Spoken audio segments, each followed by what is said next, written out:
Welcome back. This is Smart Money, and I am in studio with Warren and Craig. We're talking about multi-asset investing. Inflation, we've handled that. We have to grow our money beyond that. Different asset classes rise and fall over time. So if we've got a lot of equities, it's going to go meow. If I've bought Anglo-American in the past 3 months, I'm looking really clever. If I'd held it for the past 3 years, I was looking less clever. Government bonds, we can argue that the argument of downgrade or not downgrade, bonds have moved up in anticipation. So everything, whatever we look at, has volatility.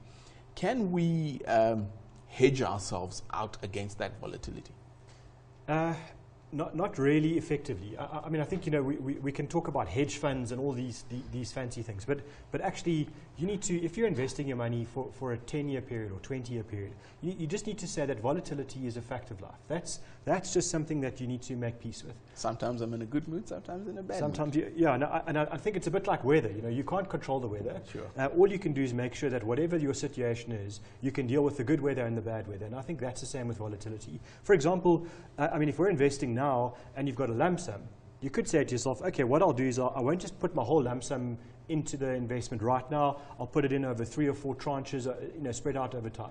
That's about the best you can do as far as I can see around volatility. But mixing your assets together to limit the impact of volatility, yes, you can do that. But there are times, 2008 was a great example, where everything went down. Everything went down, and you just got to deal with that and say, I've got a 10-year game plan, I'm going to stick it out, and I'll get there. Okay. Help us put together the plan. When I'm going to have the conversation with my financial advisor, and I say, well, I watched this show, I've heard about this multi-asset class investing, what are the considerations I need to start with to put together a plan? Yeah, so your main considerations will be, what are my objectives? What am I trying to achieve with this money? How long am I investing those funds for? And then some kind of introspection about, you know, your personal behavior and how you think you'd behave if we have a repeat of a 1998, a 2008, 2002, 97. Now, so where you have these fairly volatile periods in the market. And if you think that you don't quite have the constitution to stomach that kind of volatility, then, you know, that has to be factored in. And so from that point, your advisor can then go and look at, perhaps looking at putting together a combination of funds with the appropriate risk profile, considering the fund managers, the team, their attitudes to risk, cost structure is critical. Sure. And, you know, just what's been the drawdown in those volatile times? Have they got a long enough track record that you can go and see that this manager has consistently managed to protect money in very down or very weak markets? So there's a whole combination of factors, and then you want to put together a portfolio that kind of matches your objectives, your risk profile, your investment horizon at the lowest possible cost. Who does that knitting together? Who says bonds 15%, equities 40%, property 20%? Who does that mathematics to give me the answer? So as the advisor, you have to have an understanding of the type of asset allocation a client needs over time. But it's actually on a kind of day-to-day basis. It'll be the fund managers that you've chosen that will then, you know, then decide what it looks like today and what it'll look like in a few months' time. But the thing with with multi-asset investing is that there are not many opportunities to make big calls, you know. So back in 2002, the big call was being in local versus offshore, being in equity and being in listed property. It was only then in 2008 that you then had another opportunity to make a big call where you could have added significant value. So, you know, generally you find that the fund managers operate at the margin. They're not making massive changes on a regular basis.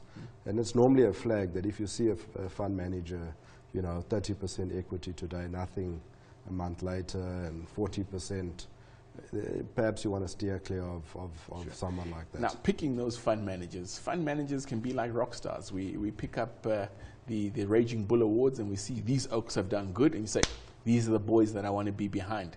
What are the dangers for us as investors following flavor of the year? I mean, I really struggle to choose a fund just after it's won a big award or just after it's got a #1 ranking, because usually that's a great sign that this fund manager's taken some serious risks to get that performance over a 1-year period.